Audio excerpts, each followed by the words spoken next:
आगे बढ़ते हैं और अहम खबर आप तक पहुंच रहा है कि पीटीआई वफ्द एमकेएम के दफ्तर पहुंच गया है। असद उमर वफ्द की सरबराही कर रहे हैं।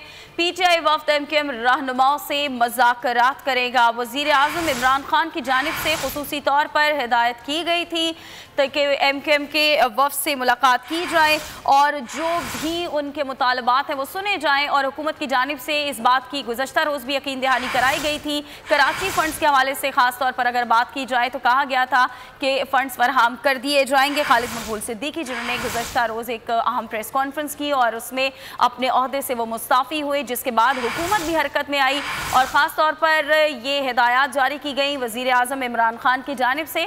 अभी क्या सूरत हाल है? वफ़द की मुलाकात होने जा रही है। पीटीआई वफ़द की एमकेएम के दफ्तर पहुँच चुका है ये वफ़द। ज़ीशान अहमद हमारे साथ मौजूद है, उनसे मज़ीद जान लेते हैं। ज़ीशान, आगाह कीजिएगा।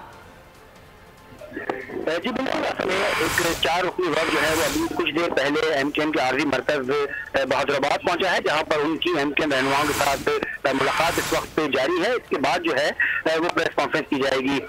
मुत्तहिदा कौमी मूवमेंट जो है उनके वज़ीर खालिद मकबूल ने कल अचानक इस्तीफ़ा दे दिया था और ये इस्तीफ़ा पहले से ही एक्सपेक्ट था। कुछ दिनों से इसकी बाज़गश जो है वो सुनी जा रही थी। कल रात को एक अहम इजलास हुआ है जिसमें मुत्तहिदा के जो अराकीन कौमी सूबाई असम्बली हैं, सेनेटर्स हैं, बल्दियाती नुमाइंदे हैं, मेयर कराची हैं, उन सब ने शिरकत की है और उन्होंने एतमाद किया है अपनी क़यादत के ऊपर और कि अब दोबारा मुत्तहिदा कौमी मूवमेंट जो है वो हुकूमत की काबीना के अंदर शामिल नहीं होगी। तमाम हुकूमत से ताउन का सिलसिला जो है वो कराची और हैदराबाद और सिंध के शहरी इलाकों की तरक्की के लिए वो ताउन का सिलसिला जो है वो बरकरार रखा जाएगा, ये कहा गया है। और तमाम लोगों ने अपने इस्तीफे जो है वो अपनी क़यादत के पास जमा करवा दिए हैं। अगर मुत्तहिदा कौमी मूवमेंट आज अभी इजलास हो रहा है कि कोशिश की जाएगी एमकेएम को, ताहम जराये का ये कहना है कि एमकेएम मान जाए, इसके इम्कान जो है वो काफ़ी कम हमें दिखाई देते हैं। हुकूमत की तरफ से इमरान खान साहब ने एक 3 रुकनी कमेटी जो है वो आला सतही कमेटी है जिसके अंदर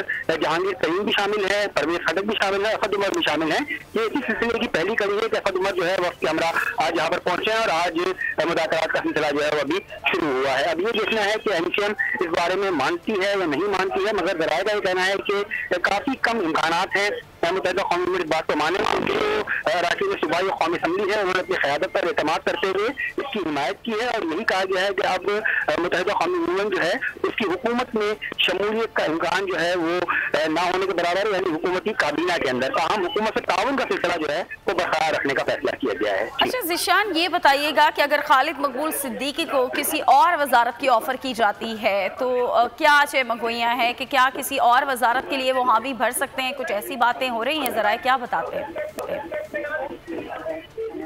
जी देखिए, ऐसी बातें तो अभी कुछ भी कहना क़ब्ल वक्त होगा। इससे पहले बिलावल भुट्टो एमकेएम को जो है वो सिंध काबीना के अंदर शमूलियत की पेशकश की थी और तमाम मुजरा कल के इस्तीफे के बाद जो है वो इस हवाले से सरगर्म हमें दिखाई दिए। नासिर शाह साहब का बयान भी सामने आया। इसके अलावा मुर्तज़ा वहाब ने भी बयान दिया कि पेशकश जो है वो बरकरार है, एमकेएम अगर चाहे तो सिंध हुकूमत के अंदर शामिल हो सकती है। अब हुकूमत के पास जो है वो काफ़ी टफ टाइम हो गया है क्योंकि सादा अक्सरियत के लिए एमकेएम की 7 नशिस्तें जो हैं उनकी खासी अहमियत है कौमी असम्बली में सादा अक्सरियत को बरकरार रखने के लिए।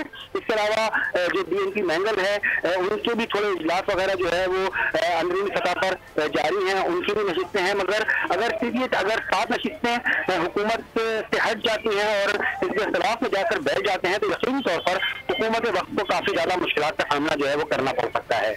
अच्छा, ये फरमाइएगा कि एमकेएम के वक्त में कौन कौन शरीक है और ये जो मुज़ाकरात होने जा रहे हैं आगाज़ कब होगा? पीटीआई का वक्त तो पहुंच चुका है।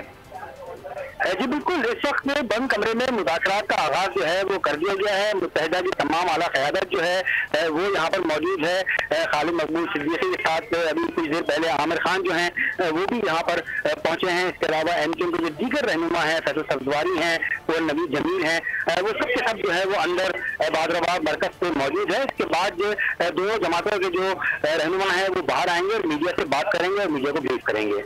ठीक है, बहुत शुक्रिया। ज़ीशान अहमद आगाह कर रहे थे। पीटीआई वफ्द एमकेएम के दफ्तर है और बाकायदा तौर पर मुज़ाकरात किए जाएंगे एमकेएम के वफ्द से और उन्हें राम करने की कोशिश की जाएगी। पाकिस्तान तहरीक इंसाफ का वफ्द एमक्यूएम के दफ्तर पहुंच गया है। असद उमर की क़यादत में यह वफ्द एमक्यूएम को मनाने के लिए पहुंचा है। वज़ीर आज़म की जानिब से टास्क पीटीआई रहनुमाओं को दिया गया था कि एमक्यूएम से मुलाकात करें और असद उमर अब इस वफ्द की सरबराही कर रहे हैं। पीटीआई वफ्द एमक्यूएम रहनुमाओं से मुज़ाकरात करेगा। खालिद मकबूल सिद्दीकी ने वफाकी काबीना से अलहदगी का ऐलान किया था। उस सिलसिले में उनको मनाने की कोशिश की जाएगी। जो उनके तहफ़्फ़ुज़ात हैं, जो उनके मुतालबात हैं, उन पर बात होगी और मुज़ाकरात का आगाज़ अब हो चुका है।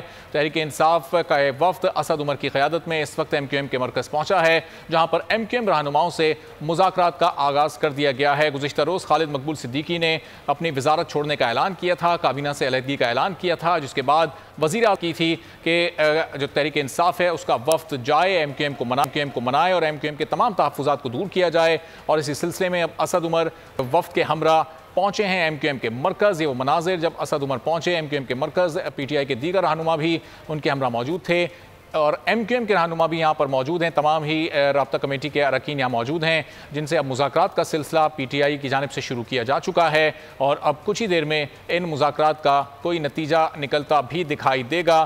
एमक्यूएम की सीनियर लीडरशिप और पीटीआई की लीडरशिप यहाँ पर मौजूद है और अब मुज़ाकरात का सिलसिला शुरू हो चुका है। एमक्यूएम के तहफ़्फ़ुज़ात और मुतालबात पूरे करने की कोशिश पीटीआई के लोग करेंगे और कोशिश ये की जाएगी कि उनको मनाने में कामयाब हो सकें।